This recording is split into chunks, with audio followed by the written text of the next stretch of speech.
And how are you doing, everybody? I hope you're all okay. If you could just write in the chat box that you can hear us, that would be amazing. We'll just keep waiting. We've got quite a lot of people that are due on this. We had over 300 that was registered. So, good. And I hope you're all, and I hope you're all enjoying the sunshine as well. What a beautiful time. I love the sunshine, but it's very hot as well. But hopefully we're going to lighten your day with Samantha Budds, who basically is the former chief executive of an award-winning higher education charity. She also continues to be associate director of an NHS mental health trust. And the recent focus on racism resulting in George Floyd and the subsequent BLM campaign has brought this hugely important discussion into the public consciousness. And it's talking about BAME, which is something that's dear to my heart. You know, should we or shouldn't we get rid of BAME? I put a post on LinkedIn the other day, and subsequently, we are the only country really in the whole world that pigeonholes ethnic minorities into one kind of name, as it were. So in America, it's, you know, either black, you're Hispanic, you're Asian, you're Chinese. The UK kind of pigeonholes everybody into that. So Samantha Budd is going to, talk about words matter, why the language of BAME is unhelpful in the fight against institutional racism. And it's with my great pleasure to introduce Samantha. How are you doing today? Thank you very much, Paul, and welcome everybody. And it's really great to see so many of you, both inspiring and a relief actually that you're interested in exploring why words matter and the problem with the language of BAME. I'm Sam Budd, and I've worked for over 35 years as a senior leader in the education, training and recruitment sectors. And I've spent much of that time using those platforms to drive forward the ED&I agenda, and in particular areas of racial equality and well-being. And as Paul mentioned, until recently I was the chief executive of Bristol SU, an award-winning higher education charity, and I continue to be an associate director of an NHS mental health trust. And again, as Paul said, the recent national and international focus on racism resulting from George Floyd and the subsequent Black Lives Matter campaign really has brought this hugely important discussion into the public consciousness. And I've consequently decided to focus the next part of my career and energy on tackling this issue. And as such, I'm going to be operating as an independent consultant advisor, helping senior leaders to help really develop their confidence and competence in addressing institutional racism through a wholesale approach to cultural transformation.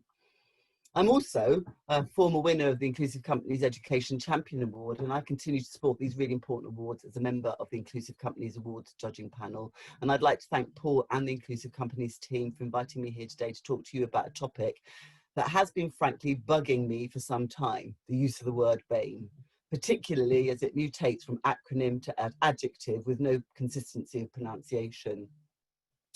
Let me quote the following from a recent publication by the CIPD, the professional body for human resources experts, entitled Developing an Anti-Racist Strategy. We recognise that any one term will not resonate with everyone, and as such, we advise employers to be sensitive in the language and terminology used when talking about race and ethnicity, being sure to engage and invite input from both their own staff and external experts. It goes on to say, in this guide, we follow the Race Disparity Audit's recommendation referring to ethnic minorities rather than terms BME or BAME, which highlight particular groups while omitting others. BME refers to Black and minority ethnic, while BAME refers to Black, Asian and minority ethnic. But research conducted by the Race Disparity Audit suggests that very few people recognise these acronyms, while few ethnic minorities identify with them. An interesting starting point, I think. And I think even more so when we know that these terms are being currently used widely by individuals, organisations, the media and the government, all being presented as the politically correct mot juste. The report also references research that has already been done about using these terms and concludes that terms such as BAME, BME or the new kid on the block, POC, all, I quote, share the issue of defining ethnic groups in relation to the white majority and that of masking issues. In other words, these terms are reductive. They dilute the issue and I argue suggest that a one-size-fits-all definition can address racism with a one-size-fits-all solution. The classification of peoples based on their ethnicity is difficult. And I say this as someone who personally gets annoyed every time I'm asked to tick a box on an ethnic minority monitoring form. Annoyed largely because I generally can't see a box that describes how I see myself, and also because I wonder, why is this information being collected? I don't see any significant positive outcome from this data collection exercise. Frankly, I don't see what the classification really tells anyone about me, other than the fact that I'm not white. Anyway, I digress. The point is that classifications and catch-all terms for describing non-white people is problematic, particularly when the genesis of these terms is usually determined by the dominant group, in this case white people, for often unclear reasons and not, as far as I can see, the obvious benefit of the people that are being categorised.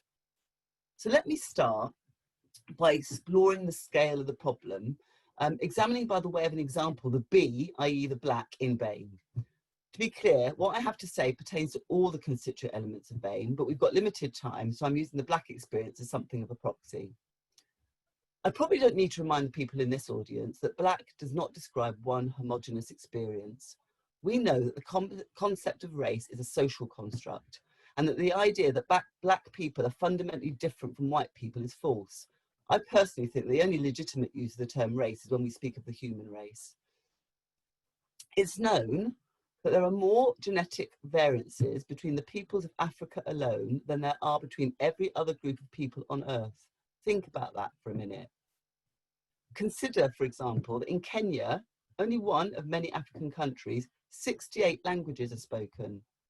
I think that we can accept a definition of language as being the means by which human beings, as members of a social group and participants in its culture, express themselves. So in Kenya alone, there are 68 cultural variances. And consider then that in Europe, there are only 28 languages spoken. And I'm sure that everyone here can immediately see that to fundamentally group the experiences of European peoples based on merely on their whiteness, and to imagine that any one European person or group could speak for or determine a collective narrative that would make any meaningful sense feels instinctively absurd. If we don't recognise the complexity of the black experience, then we inevitably fall into the trap of stereotyping. To be black in this country covers a complex multitude of experiences that are uniquely different. There may well be shared experience of encountering barriers directly as a result of racial profiling.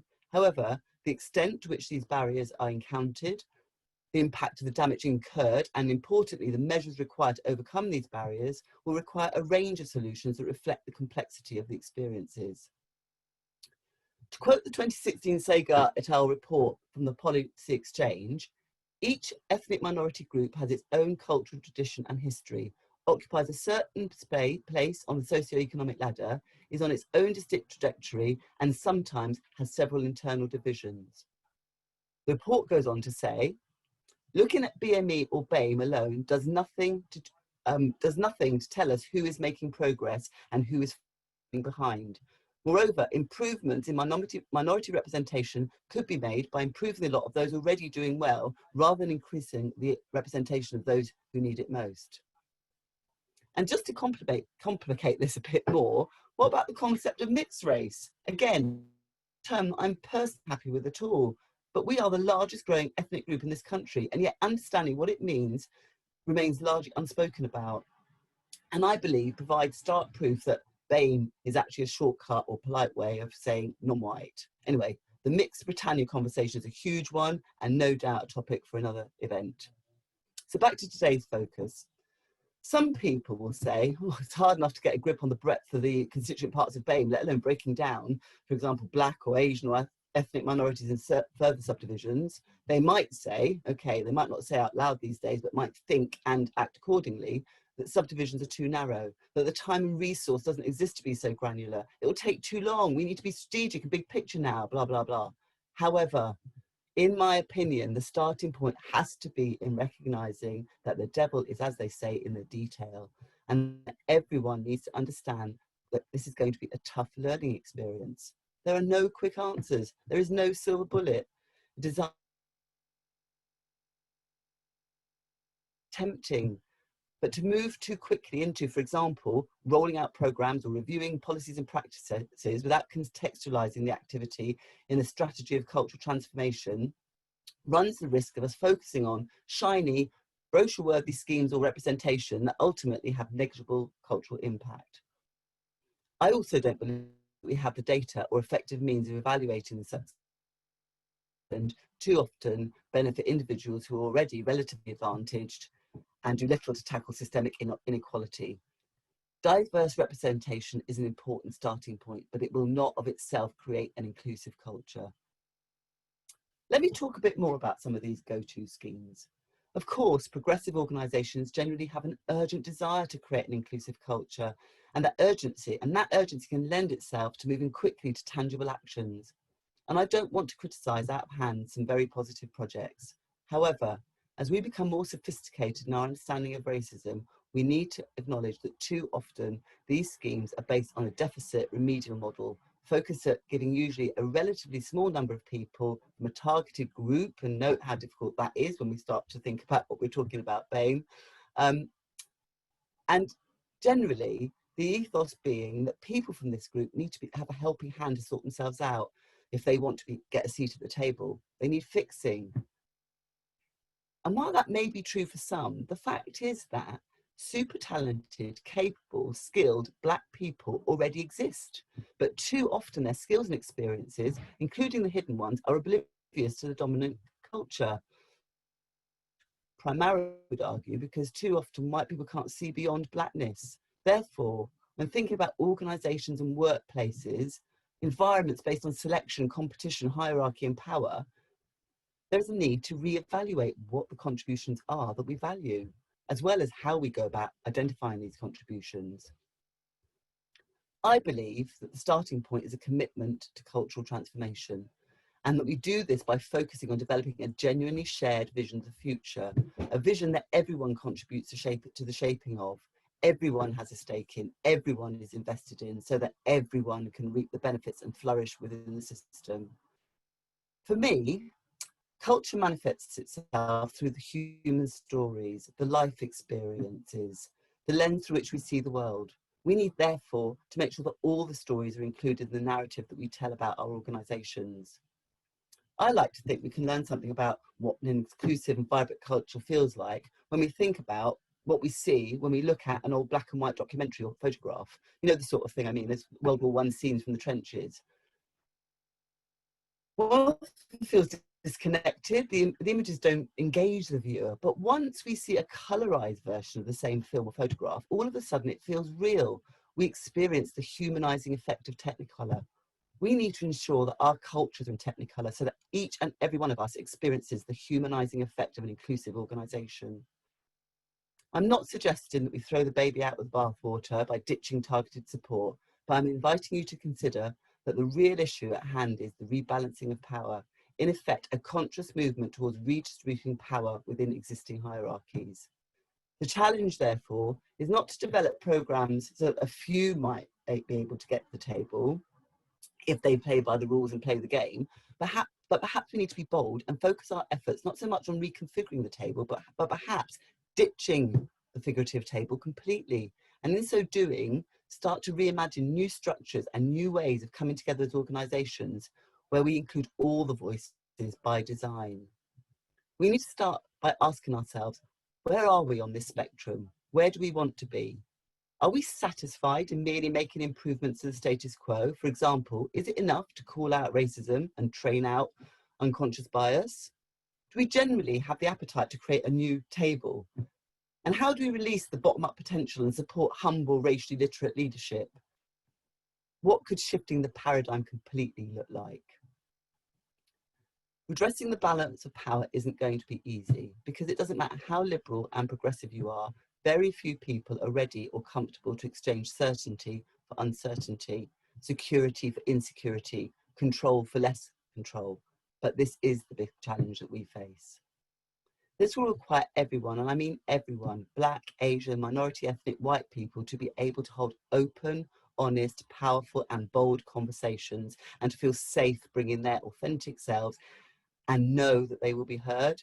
This requires everyone to understand the complexity of the issue, to familiarise themselves with the detail, and to understand that really what is really being asked of them as individuals when we speak of creating an inclusive society or an inclusive company or workplace. As we go about our business in this often time-poor world, it is tempting to bypass the conversation stage and move swiftly to solutions. But I believe that we have to take time to talk about this. We need to hear each other. It's complex. It needs the appropriate time. I'm not advocating putting off making practical changes, but I'm proposing a theory of change that requires a systemic structural approach. Inclusion requires involvement. It starts, as mentioned, with a shared and bold vision, followed by the systematic review or development of processes. We must all do this while keeping the conversation going and continuously learning from each other, continuously challenging ourselves as to what good looks like. The journey and how we travel together is as important as reaching the destination. Arguably, how we travel together is the destination. Things are going to be different. They have to change and become different. A few tweaks here or a quick fix there just won't cut it if we want to really dismantle institutional racism and create an inclusive and fairer society. And ensuring that our organisations take up their roles as leaders and shapers of the solution and not the final bastions of privilege, paying lip service to change while really protecting the status quo. I've only skirted over the top of this conversation. When I first suggested that I wanted to talk about the use of the term BAME for this webinar, I thought it was just me nurturing a personal gripe. But over the last few weeks, I've noticed this topic being discussed in so many spaces, and there are views and perspectives that I haven't even begun to capture today.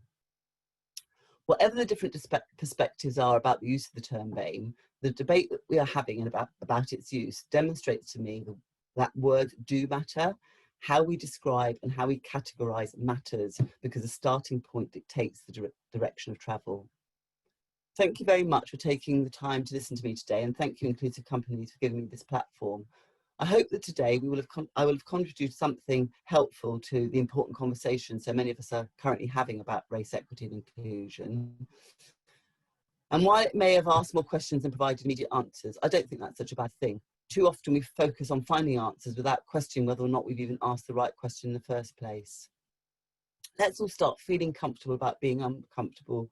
Let's keep asking questions, challenging ourselves, be curious, accepting that there are no silver bullet solutions. However, if we commit to a genuinely shared vision of the future and we give ourselves the opportunity to start the journey of cultural transformation on some really firm foundations. Thank you. I'm going to pass you back to Paul, as I believe he's going to be opening up the conversation and inviting you to chip in some of your thoughts and anything that I've discussed and ask some questions of me or of each other. Thank you very much. Okay, so thank you, Samantha. Opening up the conversation, I'm sure we're going to get lots of questions in there. I mean, my personal point of view is that, you know, we should get rid of the term BAME altogether and concentrate on each individual strand as it should be. So either Black, Chinese, Asian, and that kind of thing.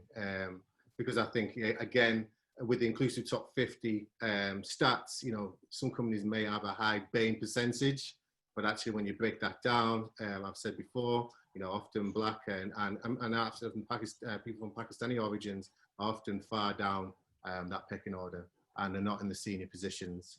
So yeah, but I'm sure we've got some questions that are coming up. We've got one here from an anonymous attendee. So, and I'm going to kind of semi-answer this because you know, we've got lots of wonderful ideas what we should call BAME or what should we change it.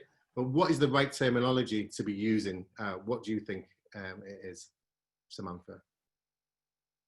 Well, I think hopefully what I've been trying to say is actually trying to find a right terminology is also, it's kind of avoiding what the issue is. It's actually, the issue underneath it is the complexity. It's understanding the complexity and breadth and nuance of race.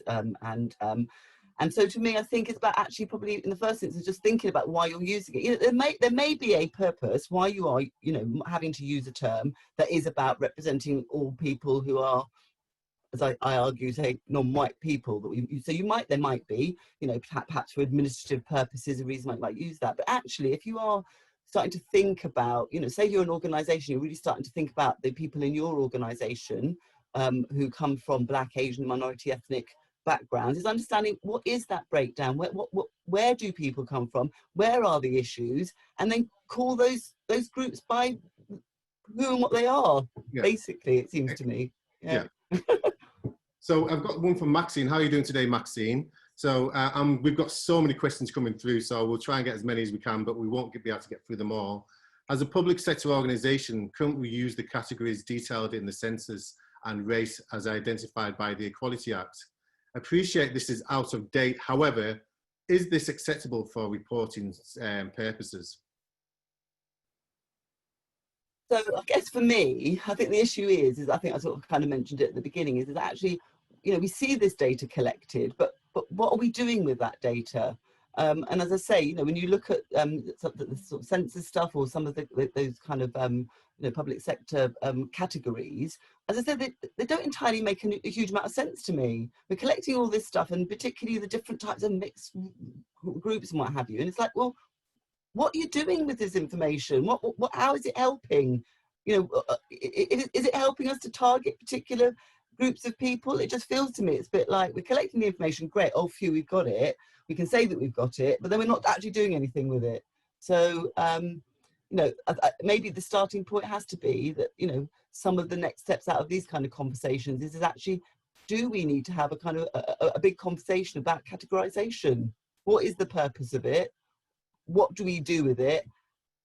How do the people we're trying to categorize benefit from it? Do they have a say in how they might be kind of named? So I think there is, you know, there's a conversation to be had, I think. Yeah. And some interesting stats actually from Keel. So it says, I'm Kenyan. We have 42 languages plus Sheng, which is colloquial mix of Swahili, English. Nigeria has over 500 languages, which I didn't know that. Just bear me 1 second. I'm just looking at some more, so very interesting. Can you give some examples of completely removing the table altogether? What's the starting point, you know, to completely removing the table?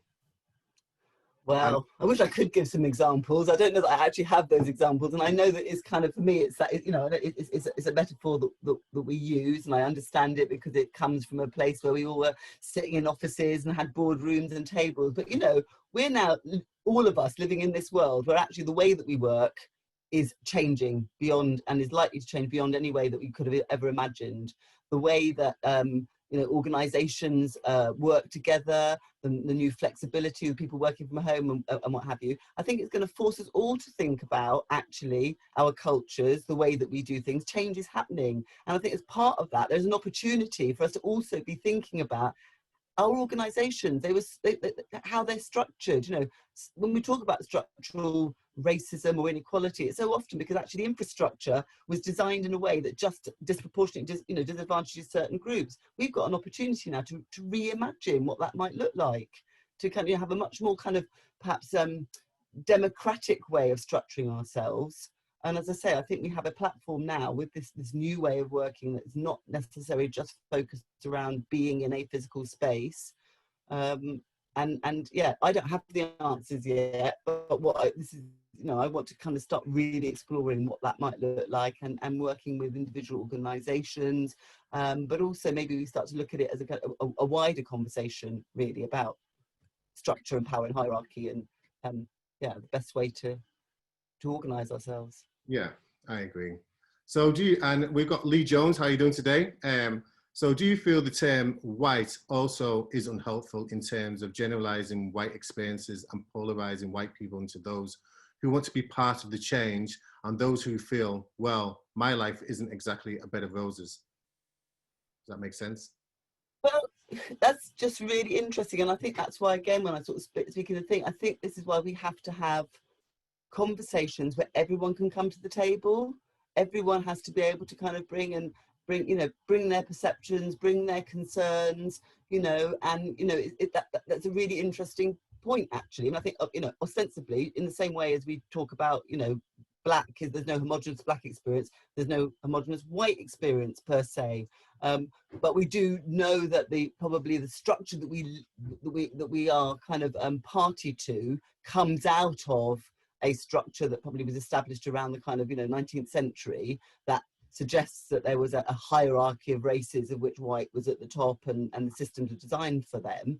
But you could arguably also say that for particularly people who are, you know, allies who want to be part of the change, they might say, well, actually, I'm feeling that I'm being kind of, you know, tarred with a brush that isn't helpful. So maybe that's absolutely part of what the conversation needs to be about, all of us thinking about how do we start to, do we need to describe, you know, the fact of the matter is we're all human beings, and there's still an issue around some human beings experiencing difference because they just happen to visibly be different, but underneath it we want to move away from that piece. What sits behind it is human beings with experiences, groups of human beings with experiences, and for me, and it might sound like I'm being a bit sort of like, oh my God, you know, the fantasy of the future, but yeah, how could we convene a proper conversation with all of us in the tent to really say, we've got to address this, we've got to move this forward, we cannot keep on living in a society, in this country or globally, where groups of people are just being disproportionately impacted for reasons that, you know, were shaped in other generations. Absolutely. I think I completely agree. I'm trying to get on as many questions as we can. We've got one for Jitin Patel, which it makes a valid point. There will never be just one term that satisfies everyone. And I've known from the post that I put up through Black Leaders is that's the case. You know, people are very divided on this. Actually, some people want to change it to another term. Some people want to get rid of it altogether. But yeah, it's very divided. Rebecca Wilding said, what are your thoughts about the term people of colour? Could you hear that? Yeah, interesting. And I think, as I sort of mentioned in my talk, arguably some people might say, well, you know, it's sort of kind of it's more encompassing, but for me it is still, nevertheless, it positions people from against white people, so that there's still this kind of polarity piece. And then also a bit of me sort of feels generally a bit like, it's almost like people being a bit scared to use the terms black or Asian. It feels a bit like yeah.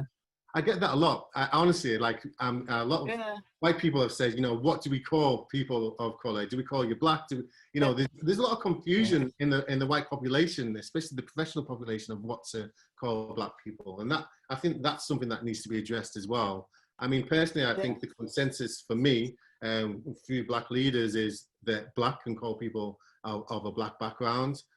People of color is more of an American term, obviously. But yeah, I feel personally, most people feel more comfortable being called black. Would you agree? Yeah. And you know, I'm hearing also, it's interestingly, last couple of days, been speaking to some people, and you know, increasingly quite a lot of organisations are setting up, you know, rather than say, for example, black and minority ethnic networks, black and brown networks. There was something, you know, there were increasingly people starting to kind of, as I say, I don't think it's necessarily, we've got to be careful not to get too hung up on the words, really. What I was trying to really, you know, bring today was the fact that the words hide the complexity. So really, even if you could spend hours and loads of academic kind of time coming up with this perfect term, and then as soon as that term isn't really being used, or it starts to become just like a catch-all term, it becomes redundant again anyway. So I just don't think trying to chase the perfect term is the answer. It's about recognizing that what we're talking about is something that's really complex, and probably no one term is ever going to be able to really capture the complexity of that. 100%. We've got an interesting question here. If we get rid of the term BAME, how do we make sure that BAME networks that are doing great work together don't end up being divided into smaller networks and losing the power of collaboration and impact? This is a very good question, actually. It's a really good question. And, you know, as I say, you know, if the reality is that particular network is a network for black, Asian, and I noticed that when somebody said the thing, you know, what does even Asian mean? And I mentioned the point at the beginning that, you know, black, Asian, minority ethnic, it just means so many people. But if the purpose of that network is actually to encompass all those people, well, then maybe that's not necessarily a bad thing, that's what it's called. But I think it's about people understanding that they've made a conscious choice to do that, and that's what actually is reflecting.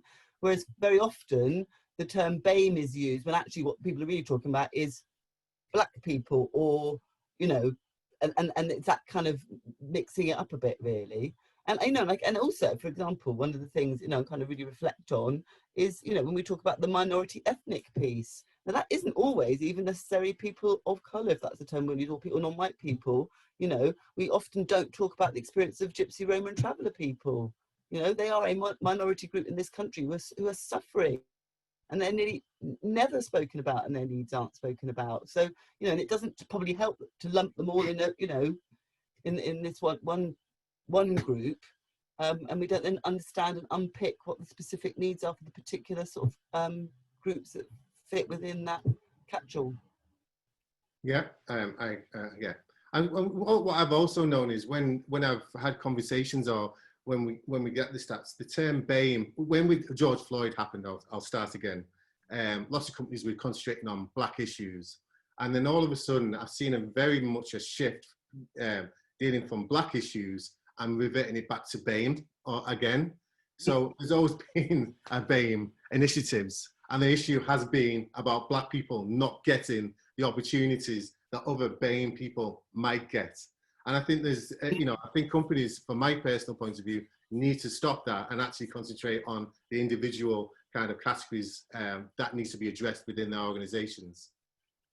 Absolutely. Yeah. And I think it's also about sometimes, you know, so say BAME is an acronym for something to describe what it is, but I think it's kind of, but when it starts to become a, you know, an adjective or kind of blurbs into this new word, it's also, I think, sometimes a bit of a way of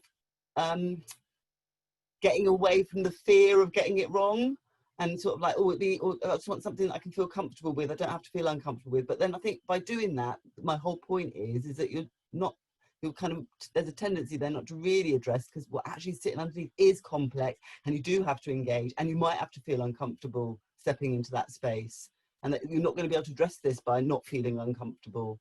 Yeah. So I think, yeah. I've got another question. Leadership, there is an adage that if you can't measure it, you cannot monitor it. How do we then categorize? If you can't measure it, you can't monitor it. Yeah.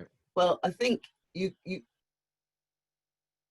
well, my argument, I suppose, if I'm understanding this, is that I don't, if you kind of have this catch-all approach to BAME, then actually you're not going to be able to measure and monitor properly, because you're not going to be able to, you know, you've got to get granular. So actually, yes, you do need to sometimes categorize things, particularly for administrative purposes. You know, you might want to, if you're really trying to understand where there might be particular issues, how are you going to address those issues, you know, how they're going to be appropriate to that particular group that might be experiencing something. And, you know, and yes, in organizations, we do need to demonstrate impact, and we do tend to often, though, try and measure the things that are easy to measure, and they're not necessarily the right things that we need to be measuring. And maybe the whole point is, as I was saying earlier, is I don't think we've really got sophisticated in how we evaluate the impact of the things that we do in terms of trying to address, say, for example, you know, institutional racism or diversity issues.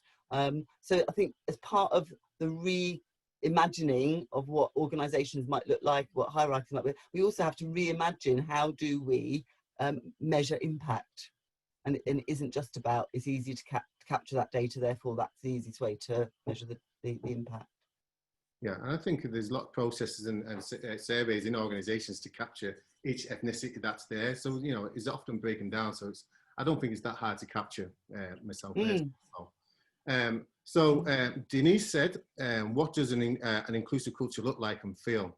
Interested to know if Sam has experience of working in one within an inclusive culture. Oh, that's a really interesting one, isn't it? I think, again, you know, going back to what I sort of mentioned at the beginning, for me, an inclusive culture should feel like everyone feels like they belong, that sense of that technicolor sense of I belong, this is relevant to me, I have a stake in this, I care about this, and if I invest my time and my skills, my energy, I will also know that I've got as good chances as anyone else to get the rewards from that. And, you know, I've kind of worked for all sorts of organisations, and I think, you know, some are better or worse at that, and I think sometimes, you know, the smaller organizations, it can be a bit easier, because I think a lot of this is about relationship building. And I think if you know, in a group of people and you know the people, it's easier to kind of promote that sort of sense. And I think it is more challenging for larger organizations, and I think they can, you know, make big words and make big statements, but actually how they actually live that becomes more difficult because of all the microcultures that you have in organizations.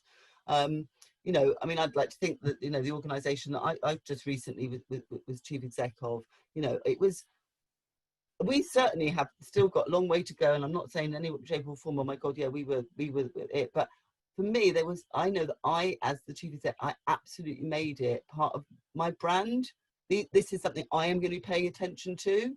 This, you know, I've got obviously lots of other things, like all chief execs, you've got lots of things. You're worrying about the bottom line, you're worrying about, you know, governance and legislate, all sorts of things. But actually you also make choices about the things that you choose to pay attention to and talk about, and make sure people are talking about it. So that's where, for me, it's that thing about really ensuring that we have the leadership in our organisations that are racially literate, that have got to a point of having a level of confidence to be able to actually speak up about these things, and not, you know, send it off to the EDI manager, or send it off to, not that those people are not absolutely great people, but largely speaking, cultural transformation has to start from the top. It's the boards and the senior executive that set the agenda and set the direction of travel. 100% agree, because if it's not set from the top, then, you know, often it stops at the middle managers, and that's it. And the progression for people from BAME backgrounds or Black and ethnic minorities is often stopped from progressing. So we've got Saj as well. How are you doing today, Saj? How do you overcome the barriers of political correctness where white people don't ask the questions in case they offend? And we had a great webinar from Jitin Patel, was appreciative inquiry. So I think that's a good answer to that. You know, you have an appreciative inquiry to if, you know, how would you like to be addressed, you know, as a person of color, or as a Black person? Appreciative inquiry is a good way, but have you got any more answers to that? Well, you know, I think the thing is, I think there's, you know, there's something about, you know, so someone like myself, right, if people came and asked me information about my background, what have you, I'm a fairly confident person. And I've always tried to kind of create a space that it doesn't matter if you get it wrong, it's okay, ask me. But that's not true of everybody. And actually, I think people have to be a bit careful in thinking, well, oh, I don't really understand. I know, I'll ask this person, they can help me out. We live in a world, you know, look at us all now, where there's, you know, Google, you can go and educate yourself, you can go and find out information, start to understand those issues, so that when you do reach out and ask maybe for that next level of conversation, it comes from a place of demonstrating, you know, I've thought about this, I've tried to kind of find out as much as I can. And then, you know, and perhaps if, you know, you're talking to somebody who you know, you've got a good working relationship, you know, you can then sort of say, look, I've learned all this stuff and whatever, and I'm just, you know, just wondering whether you might be able to help me just kind of understand the next level or what have you. But I think where a lot of people get really frustrated is where people kind of just sort of expect them to be able to, you know, solve their problem for them by quickly telling them what, you know, what am I supposed to think, what am I not supposed to think. And also recognizing, based on what we've just said, is no one person is the representative or would want to be seen as the voice for all people, all Black or minority ethnic people. Yeah. So I think it's about, yeah, for me, it's in that first instance, it's about, you know, use what's available. We have access to information these days. Yeah. And I think I'd urge people, start there, then start to understand what you don't know from there. Yeah, absolutely. We've got so many questions to go through, so I apologize if I've missed some out. So I will, again, we'll get through as many as we can. But I've got another interesting one. So the white term is also wrong. They use the term Caucasian. White was used to denote pureness, and Black as the opposite. I agree, we are human beings with a unique experience, which is great. And Obi says BAME should not be used. It denotes an inferiority to white, in the sense that white is the norm, and anyone else is non-white falls into the other group, which is true. The issues affecting Black, Asians, other MEs are different, and the focus on Black can get lost in the mass categorization. In the mass categorization, should I say. It also plays into white fragility, as many white people feel uncomfortable saying the word Black term BIPOC, Black, Indigenous People of Color, preferring Black Native Americans, which is more targeted. I'm trying to find a question here. So, I believe the argument you're putting forward is great, but isn't the issue that we don't live in a post-racial society? So I believe that. No, we don't. But how are we going to get there? We've got to start somewhere, don't we? I think that's the point.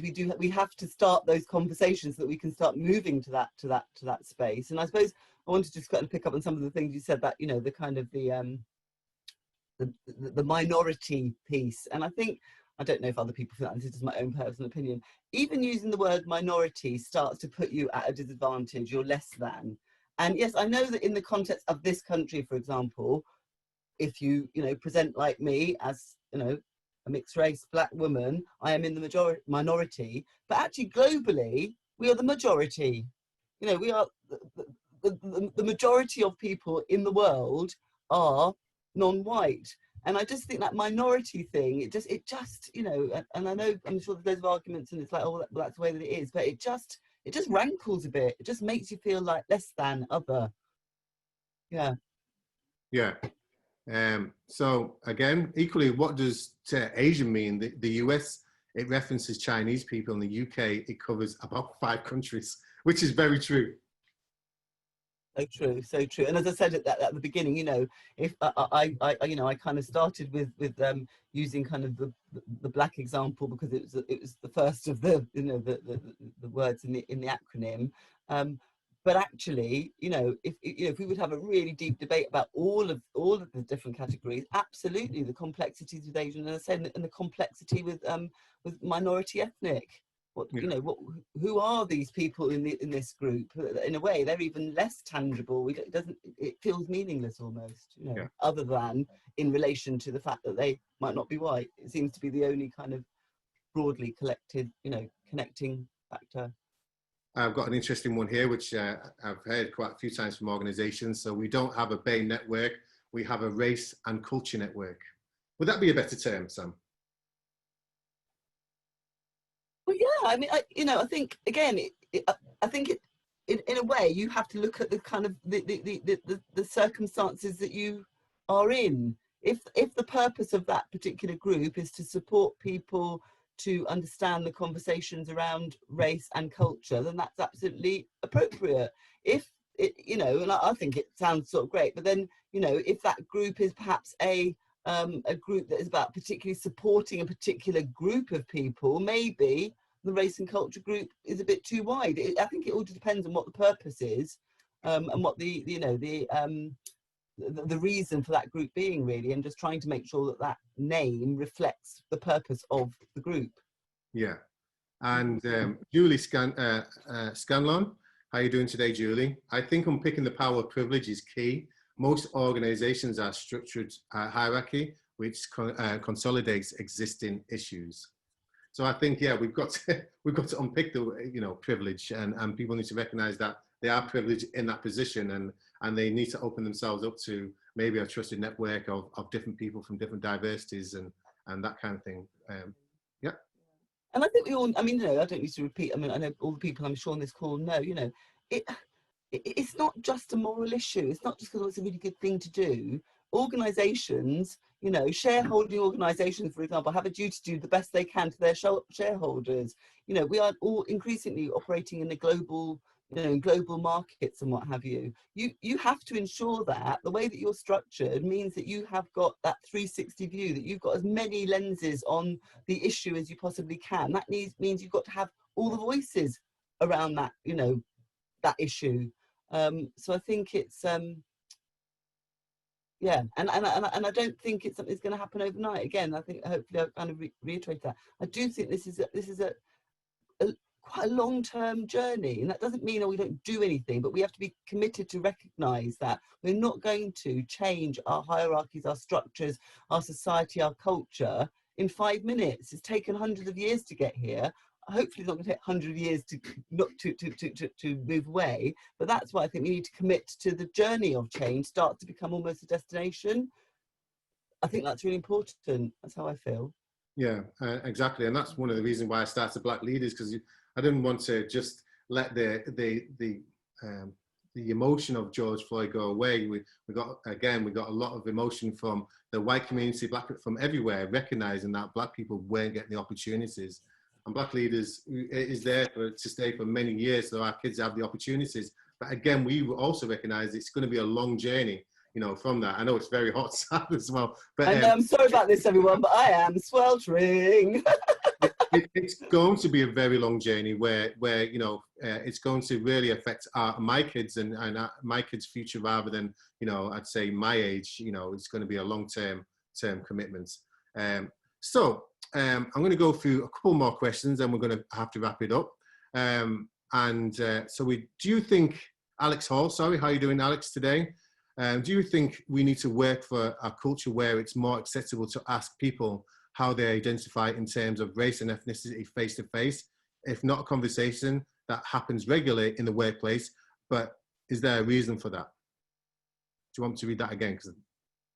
No, I think I got that, and you know, I think it's really interesting because I think it comes back to that bit about, and I'm talking about, you know, being categorized and not really understanding why people are categorized and who determines these categorizations. But wouldn't it be an interesting exercise if, as an organization, rather than sort of saying, can you say which box you think you fit in, you went out to people and said, describe yourself as you identify, and then see what came back? Yeah. I don't know, that might be, there could be something really interesting in that, and sort of starting to kind of reverse that paradigm a little bit, so that it's actually the people themselves identify and describe themselves as they see themselves, rather than another group of people asking them to identify which box they want to sit in. Yeah. I forgot a quote from Alison. So many years ago, I was head of education in Manchester. We met the Black and Asian minority ethnic communities over a period of time to ask them what categories they wanted us to use in our data collection. And we used them all to avoid the other consultation with communities is a key to this agenda. So that's an example, yeah. Yeah, exactly. Unfortunately, and we've got Paul Jarrett, unfortunately, the use of graphical presentation has given birth to one-size approach to reporting around ethnic diversity, which is very true. Lots of people have given their ideas, so I suggest people look at the chat as well to get some ideas about, you know, what other people are using. And Yvette Filbert says, I came across an Indian man recently in my travels that refused to accept that he could be call me black. However, he insisted on calling me brown. Is that a recognized race to be called brown? Well, I mean, I think it comes down to, it's not really about race, is it? And I think I noticed somebody, Robu Salisu, who talking about this issue around colorism as well. I think the whole, there is colorism, there is color prejudice, there is race. They are, you know, they're all slightly different things, and that, you know, just to identify and categorize somebody simply by the color of their skin feels to me it's completely missing the point about actually our experiences as groups of people are so much more than just the color of our skin, even though we still live in a world where that does have barriers. And I'm not saying that we mustn't recognize and challenge that, but you know, no, brown isn't a race, but it might be a way that some people would feel comfortable in being described in that way, in the sense that they're trying to, you know, and so for example, you know, particularly, for example, you know, some Asian people, although, you know, we talk about political blackness, for some Asian people that might not feel right to them. That's not how they might identify. You know, somebody, again, I've just noticed in the chat, and I mentioned the whole thing about mixed race or whatever, mixed heritage, whatever it is. You know, that's a whole complex piece. And you know, we those of us who have mixed race background, you know, we largely have lived in a world where you didn't have ever a choice to identify with being white. You had to identify with being black. And I'm not saying that's necessarily a wrong thing, but it also feels a bit strange sometimes, because actually there's other half of you that in some way you're not able to, you know, engage with, because who you are is about the culture that you bring to the conversation, not just how people see the colour of your skin. Does that make sense? Yeah, yeah. Complex. I mean, it's such a big complex conversation, not for now, but I mean, it's huge, isn't it? You know, it's opening a big can of worms, and this conversation can go on and on and on. But yeah, and we've got another question from Nabilia. Just one second, that's just gone off. What are your views on other businesses' language, such as whitelisting or master copy? Should we be moving away from such terms? We've seen large companies like Google announce they will do so.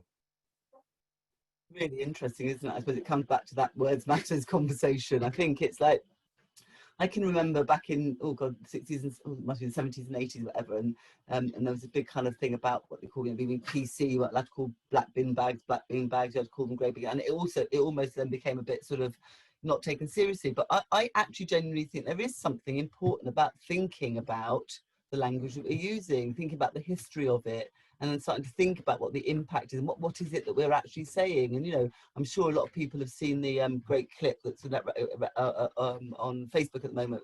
Muhammad Ali was talking about devil's food cake and angel cake, and how, you know, for so many people from their earliest years, good things are white and bad things are black. And that kind of stuff starts to erode. It starts to, you know, you embed that stuff. It starts to have an impact on your sense of being good enough. And you know, and if that is true, and that is how people feel, why wouldn't we all want to say, okay, well, no one wants to go out of their way to make people feel not good enough, or other people, or hopefully people wouldn't. So yes, why not have the conversation about maybe we need to change some of that language? I don't think, you know, I know that, well, some people say, oh, you're just being ridiculous, it's all a bit PC, it's all over the top. But that's easy to say if you're not the person who's actually at the receiving end of a fundamental characteristic of yours always being positioned as being negative, evil, bad, etc., etc., etc.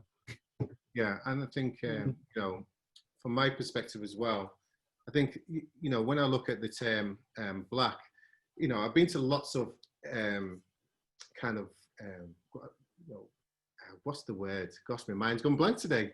It's too hot. Black network. Yeah, it's hot. Lots of black networks. I've had this conversation quite a while, and often when even within the BAME networks, often the black voice is not heard, and often left out the conversation. So much so where I've been into a BAME network, and the opportunities for other minorities have been paramount, but often the black people are left. And then when George Floyd happened, a lot of companies jumped on any kind of black person to jump on and advise them as a company to actually go, okay, can you help us with this black issue? But on top of your day job, for free of charge. And often if it's another race, then it would not be free of charge, and they would invest in that. And I think that's some of the companies that a lot of companies need to look out for that, because I think that's commonplace at the moment, where they're jumping onto the nearest black person that works for the organisation, saying, can you help us with this? You know, set up a black network, do this, that and the other, but actually you need investment in this. You know what I mean? You need to I so support you, because I think, you know, no one would say, oh, I've got a problem with my finances or my IT, and then go and ask somebody who happens to be quite good, oh, would you mind helping me out for free? No organisation would ever do that. And yet we're talking about things that are fundamental to the success and the future of you know, of our organisation. I think, you know, in the context that we're operating in, you know, we're about to, I don't want to kind of get into any politics about Brexit, whatever, we're, you know, about to go into global, you know, recession, you know, we're about to leave what understood as part of our role in, you know, we're going to have to go as a country out there and start to really, quite a small country, to really kind of negotiate and engage with the wider world. We have to be culturally literate. We have to be, if we're going to be able to do that. You know, historically, not the country is very good at even learning languages. So actually, addressing these issues, it should and absolutely has to be a really fundamentally important part of any organisation strategy. So why would you just think that you can just kind of, you know, knock on the door of any old person and say, oh, can you sort it out for me? And also, it goes back to the conversation I'm saying, is unless you really understand the issues, just to pick one person just because they happen to be non-white and assume that they're going to have either the, you know, the skills or the understanding to be able to really address the whole issue, is just is actually reinforcing the fact you don't understand how complex the issue is.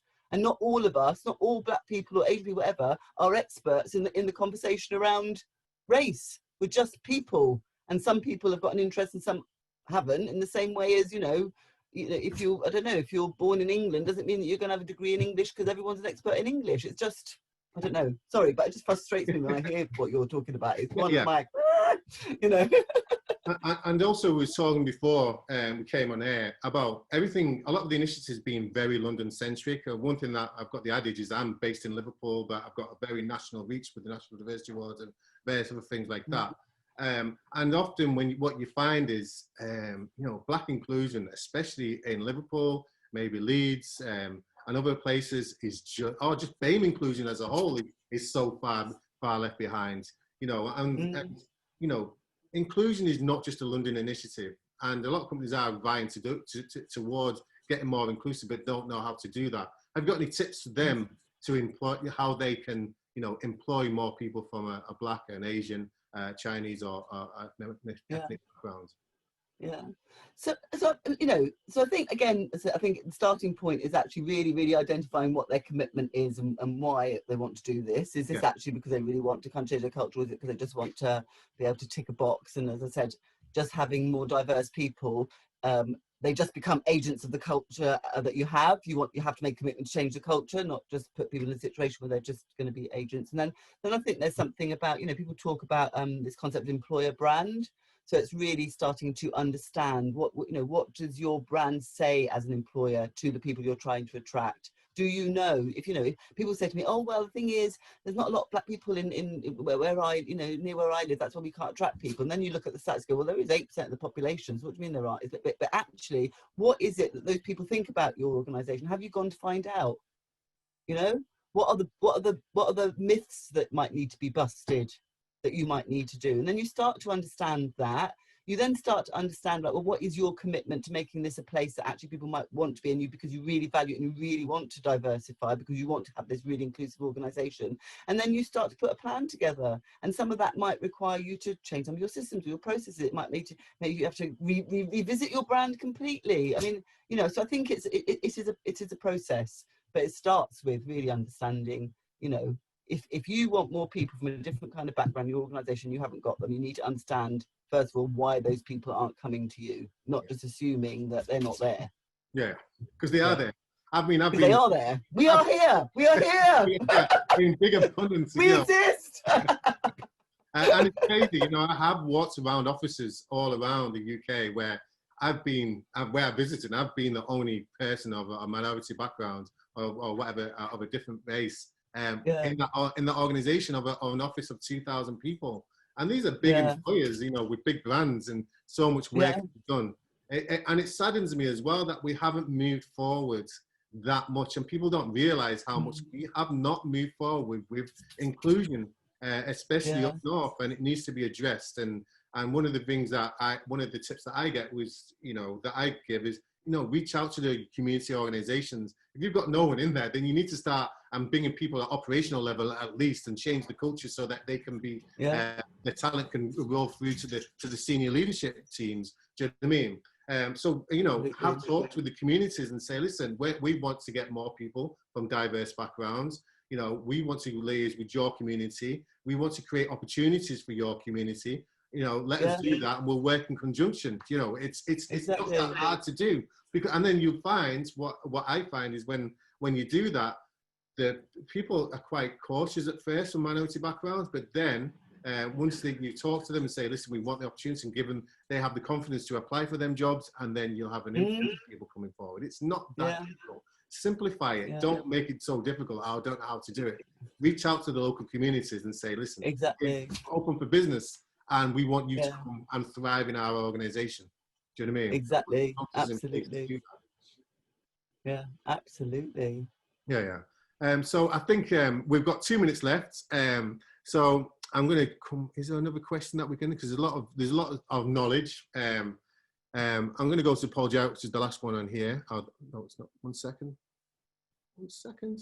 The reason that BAME has been adopted by this government is because it's an easy way to lump together ethnicities and hide inequalities, which we've talked about.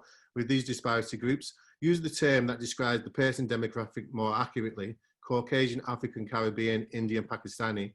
These are high-level classifications which can be then drilled down into the distant ethnicity variations. And then Sophie, again, she just said, what a hugely insightful and useful webinar. So thank you. We've had lots of thank yous. It's opened the conversation. And actually, let's continue the conversation, and for me, I'm just going to do a little plug for Black leaders, but sign on to Black leaders. We need allies. We need lots of different people on there, to change this narrative. And we're not just going to be talking about Black issues. We're going to talk about the issues wider than that. but it's really important that we, all involved within conversation with allies. And Samantha, I know we'll be working with you at some point as well, and we'll continue that conversation. But I would like to say thank you so much for today. I've really thoroughly enjoyed it. Something that obviously out of my own heart, but you've given so much insight about the conversation, and it's been an amazing journey. Is there any last words that you'd like to say before we leave? Well, I'd like to say thank you, and I'd say thank you to you, Paul, but thank you to also all the people who've kind of engaged, who've been listening, who've been sort of sharing their ideas. And I just think, as I sort of said at the beginning, we just need to start talking about this. Let's just, it's going to be a bit uncomfortable for all of us. We've all got something to learn, irrespective of what our background. I think if we start those conversations, keep talking, don't imagine that, we'll get to a point where it's all done, tick, move on. This is going to be an ongoing conversation that we need to kind of just ramp that up and be comfortable with being uncomfortable until we get comfortable. I just made that all up. I hope that makes sense. We're getting quite a lot of people saying, will the recording be online? We normally just do it for our members and inclusive companies, but I think this stems into Black leaders as well. So we will put this out live to continue that conversation, I think, on our YouTube channel, Inclusive Companies, and on the Inclusive Companies YouTube channel, and I think we'll have on the Black Leaders website as well. So again, thank you for everyone that's out there. We shall see you soon. We've got lots more webinars that are coming up as well from Inclusive Companies. So check out the website, inclusivecompanies.co.uk. Lots of interesting topics that we talk about, and learnings for organizations and individuals as a whole. And enjoy the sunshine, everybody. And now get your suntan lotion out. It's really important, whether you're black or white, to use that suntan lotion. And enjoy the rest of your day. Thank you so much. Oh, thank you, everybody. Bye bye.